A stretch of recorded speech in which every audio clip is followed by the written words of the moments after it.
Hello everyone and welcome back to Gardening with the Gals. My name is Miss Rachel. I'm Miss Heather. And today we're going to be talking about herbs and flowers. And these are two things I love growing. Like, I'm genuinely passionate about it, especially herbs. Yes. Because for me, I know that you do this with parsley, and I think we've mentioned how you and I have traded before. We do. Fresh herbs from the garden. It's a whole new world. It's amazing. Yeah, like the little sprinklers you buy at the store, it doesn't compare. No. Get them out. Throw them out. Plant a garden instead. Yes. Some of the ones that I see most commonly around here, and let me know if I miss one, is oregano, rosemary, and dill. There are a lot of others that technically can be grown here, like sage, basil, and lavender. Parsley, man. Parsley. I grow a heck of a lot of parsley. Is there any others that people grow a lot here? Well, I don't know what you would consider this, but garlic.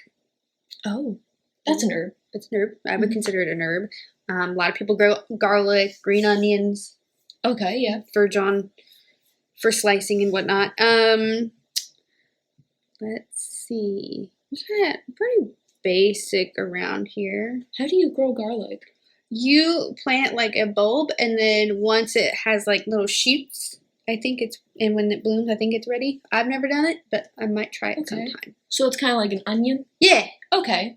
Yeah.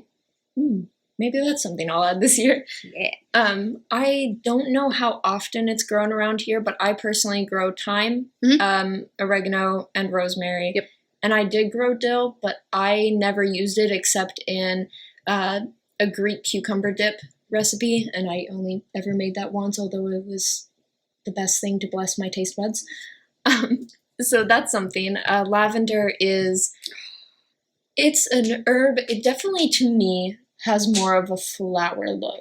It is. It is more floral. Another thing I grow, and I didn't grow last year, but I need to grow again. That's really good for you. I grow mint.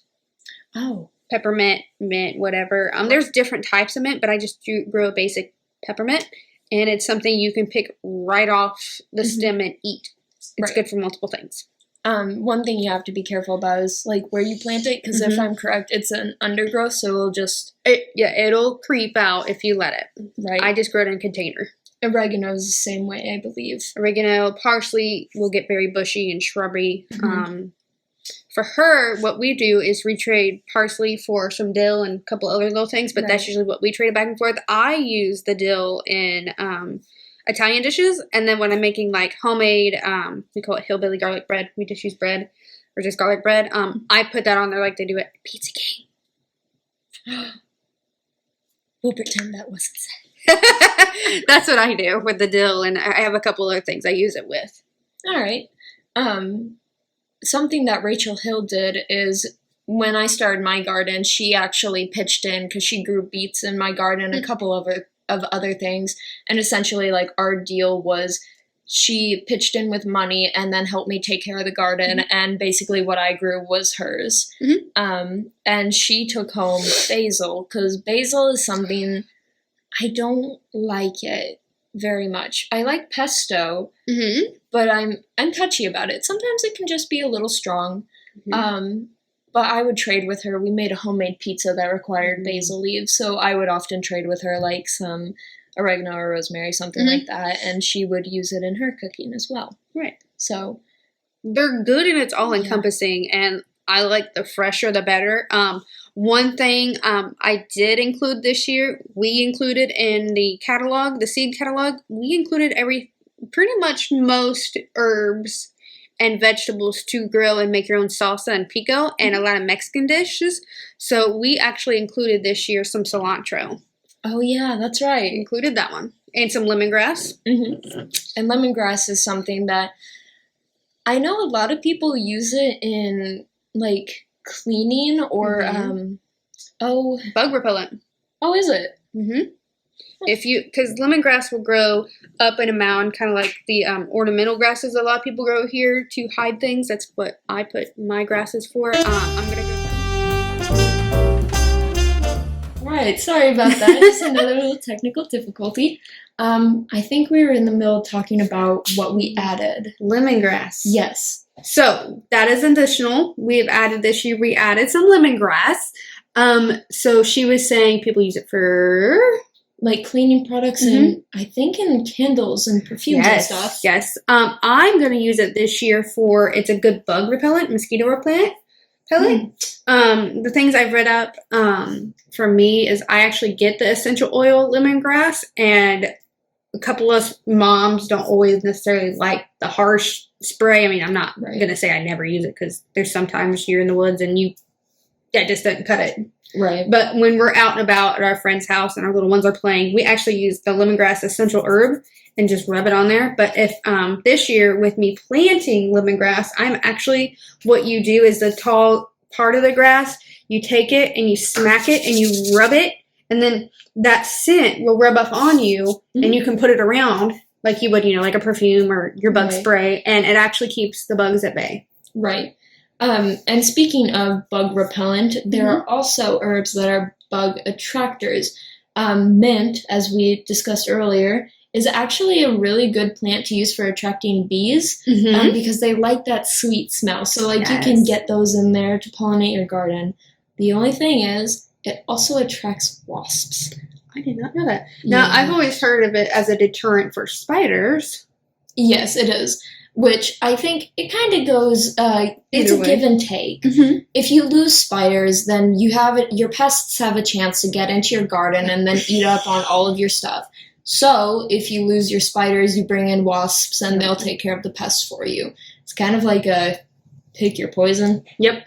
I would 10 out of 10 rather deal with spiders than I would wasps because spiders can't fly.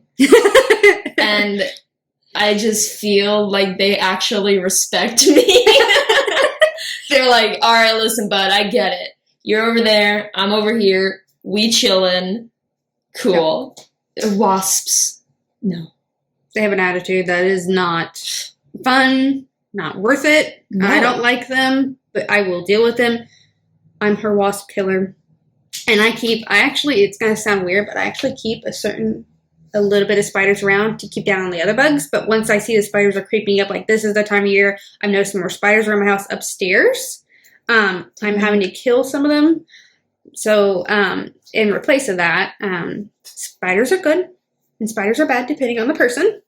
Depending on the species as well. Is that? Yes. Yeah. You don't want the brown recluse. They will eat you. I have a lot of wolf spiders in my garden. They are the one spiders that actually eat bones. Yes. Yeah, they'll just, rather than eating the, how not to get graphic here, rather than eating the meat of a dead animal, they will instead just go through and just get the bone instead, and they feed off of that, which is very interesting because most spiders, as you know, like your typical daddy long legs and stuff like that, will wrap like flies up in a web and drink the blood, kind of like a vampire, or eat it whole. Interesting. So wolf spiders are very unique in that way. But yeah, I have a lot of them. They hide under the dog house in my backyard, or they hang out on my garage door, and I just walk around my car instead of in front of my garage. Just you know what? You don't want them going, wow. No, I've had that happen before. It jumped at me, and I was like, I'm out. Okay. He set his boundaries, and I respect that. But yeah, so just as a heads up, sometimes the herbs you plant will, attract bugs, or it will repel certain bugs. There's always a give and take. It's sadly, I don't know if it's ever fair. Not necessarily. And for me, I use mint. Even when I was pregnant, I had a lot of indigestion. I didn't really have a lot of morning sickness or anything like that. I had a lot of indigestion, some heartburn, some nausea, but nothing enough to make me have that morning sickness that comes at any time of the day. I grew mint that year, and I've grown mint a couple different times, and I would keep it outside of my front door. I have a table that is mint for potting and planting my stuff, and I just put some pretty stuff on there and then smaller containers of different things I grow. I would just go out there when I had, either before I ate, I knew it was going to cause me heartburn, I would actually go out, go to my mint, pluck a leaf, chew on it a little bit, and you can actually eat it and swallow it. Right. For the little ones, I don't suggest doing that. Let them chew on it, but do not let them eat it or swallow it. It's good for your indigestion, and it always calmed my heartburn and my indigestion and that morning sickness. Right. I know a lot of people will use mint in their tea. Mm-hmm. I hear a lot of people pairing it with other teas, specifically floral teas, like hibiscus and mint or something like that. Mm-hmm. A lot of people do that, and they use mint for desserts as well, because apparently I don't like it. Chocolate and mint go very well together. I don't like the combination of taste, me personally. I don't either, but in terms of like York peppermint patties, I can definitely, those aren't the best example because it's not, gourmet dessert. Mm-hmm. I can see where peppermint and chocolate go very well together. I personally don't like it. If I want to enhance my chocolate, I use espresso powder or coffee, because that's something like you won't really taste the coffee, but dang, will it amp up that chocolate. It's good. Okay, that was our side note. I digress. Yes. Anyways, so yeah, I personally don't like mint overall, but you can get it in teas if you don't feel like you want to just eat a leaf, but you need help with that heartburn or something, you can get in tea. Another kind of herb that's used a lot in teas is chamomile. Oh, yes. Do you say chamomile or chamomile? Chamomile. Gotcha. So yeah, however you say it, that's an herb that a lot of people use for, I think, relaxation, like going to sleep, right? I think so. That chamomile, or chamomile, however you want to regionally pronounce that. They pair that a lot, I think, with lavender. I've seen. I don't like tea, but chamomile and lavender, it's a very calming and soothing that just lets you go to sleep and chill out. I was going to say, lavender is something that's used a lot in essential oils that's used for relaxing, so like anti-stress and helping you sleep and all that jazz. It's good for babies. Yeah. Mm-hmm. So, and it's great in bath bombs. Yeah. Or shower steamers, whichever you use. Shower steamers, yes, girl. So yeah, herbs they're in everything. Now, do you preserve or dry your herbs? I have before, but I don't have a great setup to do it in. Like, I don't have a good spot in my house to dry my herbs, mostly because I don't have a lot of anywhere to hang it. And if I try to, my cats will more often get to it. Attack. Oh yeah. So the way I do mine, I've done it a couple different ways. Like my parsley, I'll chop it up, and you can put it in the microwave for so many seconds. You can Google that, Pinterest it. It'll give you a good way. It'll still keep that kind of vibrant green. It's obviously going to fade a little bit. Right. The way I do it the most is I'll cut my parsley or whatever herb and make sure I have a long enough stem, and then I take like a rubber band. Most of the time it's hair rubber band that I keep extra to do my hair. It works just as good as any other rubber band. I will kind of wrap it around there like you're wrapping around your hair, and then I leave a little bit of a loop at the top of it, and then I have like this random screw in our kitchen wall. I don't know what it's from, but I just hang it on that screw and then let it hang and then dry it out. Yeah. And then once, like I do it a lot with parsley, so once that is dried out, I either take it and crumple it on a paper plate or over a mason jar, crumple it in there, and then put it on my oven top or my stove top, and then I just grab it out of the jar, undo my jar, sprinkle it where I want it. Yep. I've heard of people using there's like a dehydration sort of dehydrators. Yeah, they use it for like jerky. Yep. I've never used it to dry an herb, but that's an option if you have one of those and you feel like breaking it out and using it. Just go ahead and use it for your herbs. And as Miss Heather said, get a jar, just maybe write on it like, oh yeah, this is whatever time or something, and then just keep it in your kitchen. It saves you money in terms of buying spices, and it just tastes so much better. And you know what you put in it. You know what you controlled about it, what you put in it, and if you're one of those people that are very anti-chemical, anti-GMO, all that stuff, that is really good. And you just gave me an idea for my air fryer because it has a dehydrator button. Well, there you go. If you have an air fryer, you can do that as well. Our next topic ties in really well with this, and it's flowers. Now, Heather, what flowers do you see as the most popular, the most seen around our area? So, I kind of categorize it in different part of the seasons. So like right now we're in the prime springtime. Right now what is coming up is we have the hyacinths, different variety of those, and those are the things that smell wonderful. Literally, so good. It's so nice. And there's different types of those. I have the tiny grape hyacinths. We used to call them bluebells when I was little, but I'm looking into getting the bigger ones with the bigger bulbs. Daffodils, yay. Yeah. Daffodils are super popular. You see those a lot. Daylilies, they come out about Easter time. They'll grow spring, summertime. Also, tulips are huge, along with the daffodils. Right. That's all I have in my perennial gardens. I would say summertime, if we go in with our gardening kind of deal, a lot of people love to grow the sunflowers. Right. My brother and my grandpa, they were growing like crazy and they were amazing. Sunflowers are very popular. Irises are very popular around here. There's a lot of people around town that have really pretty iris gardens. Daylilies, they will grow and spread like wildfire if you let them. And irises will too. You will have to thin those out. A lot of people like me, once your spring perennials die off, I cut down my greens. It sounds weird. We've discussed this in previous videos. I cut my greens down, mulch it, and then I put in my annuals for the summer. I would say the most popular annuals are your petunias. Right. Those suckers will go a long way, and they're cheap. I'm very trusting of our local hardware stores, Greenhouse, and a couple other ones. The last time I went to Greenhouse, I came home with a dog, but that's a side story. The petunias are very popular. Marigolds are very popular, especially in your actual vegetable fruit gardening. Right. They're multi-purpose. What are some flowers you've seen that are very popular? Honestly, I just see a lot of petunias and like mostly in hanging baskets. I think I see them. Wave petunias are very popular in the baskets and in clumps because they will spread out. Another one that I see around here quite a bit is dahlias. Yes, I love dahlias. They're very pretty. I do like them a lot.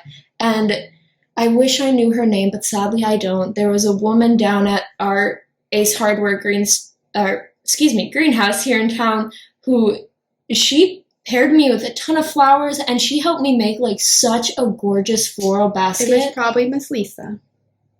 I'm not sure, but probably. I'll test you. Point is, like, yeah, they have a wonderful selection down there. Something else that they gave me that I ended up loving were begonias. Oh, yes. Those are, I think, shade flowers. They're part shade, yeah. Yep.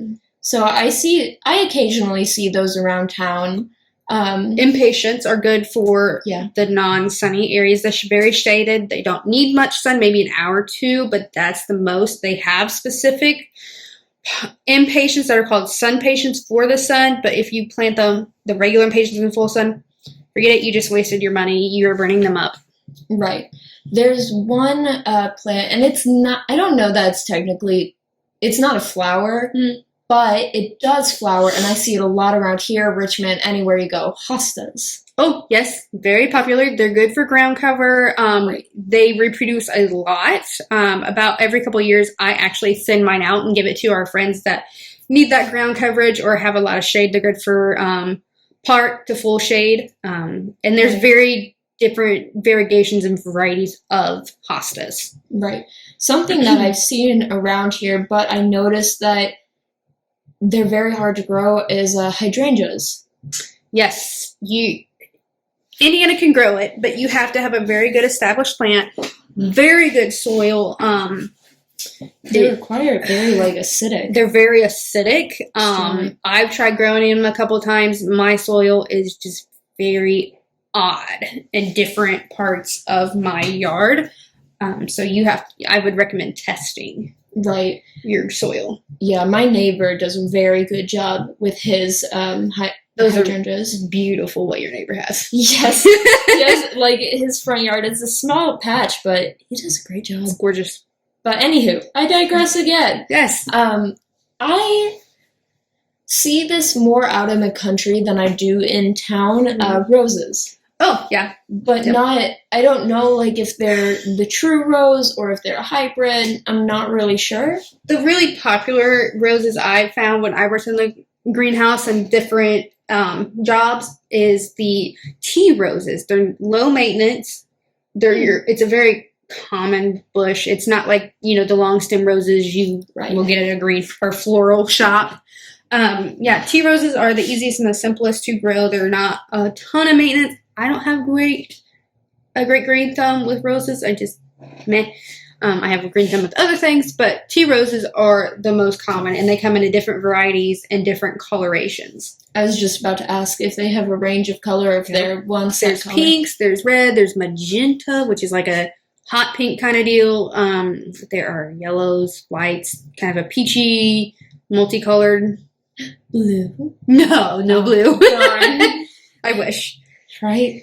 But, so those are what I've noticed. Mm-hmm. I, admittingly, not very good at, or I guess good isn't the term. I'm not the person that tends to look a lot at other yards. I like to look straight ahead because typically I trip over my own feet, so. But there's one house here in town. I'm not sure what the plant is, but they have a lot of viney plants that crawl up a terrace, and it makes their house look very aesthetic. Like I dare say dark academia aesthetic. Okay, so like English, British. Yeah, I think it may be ivy, but again, I don't know that that's a flower.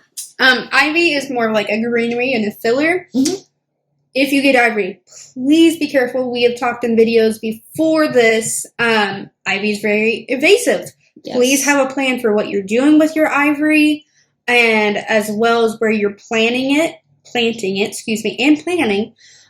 It will be invasive. It will choke out everything. It'll grow into wood if you let it. Like I said, my husband's wood slats in his garage. We have to manage that every year. Right.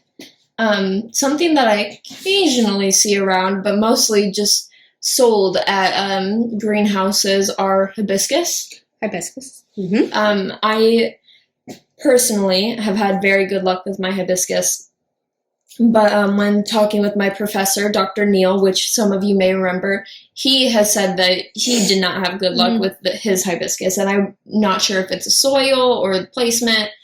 We talked about it, and neither of us were 100% sure. It's a multitude. It could be a multitude of things, because traditionally hibiscus is more of a tropical plant. Like we have that tropical feel come July, August. Y'all know what I'm talking about, that hot humidity. Yep. But it only lasts for so long. So you really have to baby those kind of trees or shrubs through the summer and the colder.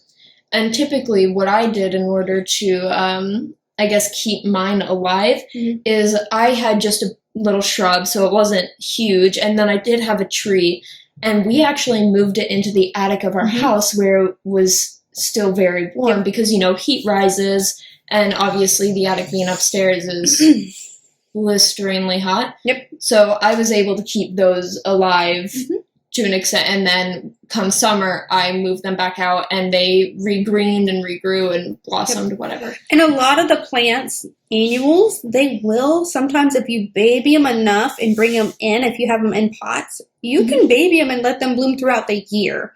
Right. But that is, like she said, very careful grooming, very careful and tedious heat and water needs. There's a lot of things that are like that you can. You need to find a way to get them light so that they can conduct photosynthesis and things of the sort. Ferns, if you take care of them and bring them in the house, they will do that. Yeah. So that's just a couple of things.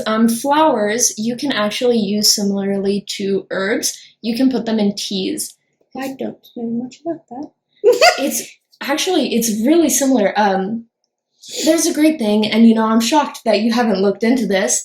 For those of you who like social media and use TikTok, there is a trend on TikTok called cottagecore, and it's very like all natural living, hence cottage living, where it's very based on garden, self-sustaining, and things like that. The fashion is very simple. It's very simple. It's like the peasant skirts and the flowy blouses. Modern day hippie. Yeah, it is full on like fashion, lifestyle, eating style. Like cottagecore is beautiful but intense, and I highly suggest looking into it. It's very cool. But yeah, I watched a video the other day where someone got, I want to say it was lilacs, and they harvested them, put them in a bowl, put in lemons and I think mint, and then let it soak in water for like a day or something, like ferment. And then they actually, you know how sometimes like when you're cooking with zucchini, you'll put it in a towel and then you'll like squeeze it to drain out the extra liquid? I'm going to say yes, like I know what you're talking about. Sometimes I have. She did that and it actually made tea. But you can also treat it like an herb where you cut the flower, you hang it and dry it in your house just like you would with thyme or whatever, and you can grind up real small, put it with herbs. So let's say you have hibiscus flower, you dry it, you know, crush it, put it with mint, put it in a tea bag, and then you can steep it. Or depending on your teapot, some teapots have a really unique structure where they'll actually have a compartment underneath that you put your loose leaves. Then there's like a little slate thing that you put over it. You add your boiling water and you let it steep. And then when you go to pour said tea, that grate will stay in place. So like you get all the tea, but not the leaves. Pigment. It's very interesting. Interesting. The one thing I've seen on TV, like I don't drink tea, is they'll put like a certain flower in the tea and then it'll bloom. Yes. And open up. I've seen that. That's often been done with sakura or cherry blossoms. Huh. It's not good. I've had sakura tea. I'm sorry, it's just not my personal thing. It's a type of green tea.